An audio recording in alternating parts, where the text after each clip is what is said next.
লাল আগুন ছড়িয়ে পড়েছে দিগন্ত থেকে দিগন্তে। কি হবে আর কুকুরের মতো বেঁচে থাকায়?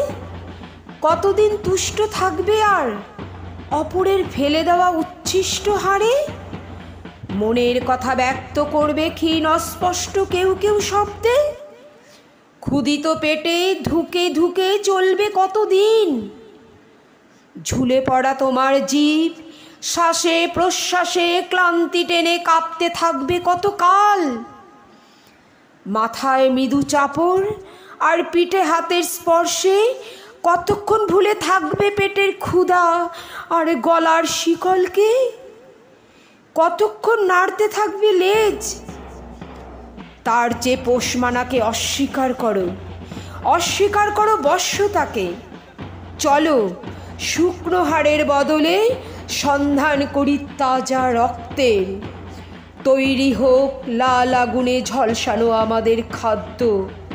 শিকলের দাগ ঢেকে দিয়ে গজিয়ে উঠুক সিংহের কেশর প্রত্যেকের ঘাড়ে। লাল আগুন ছড়িয়ে পড়েছে দিগন্ত থেকে দিগন্তে।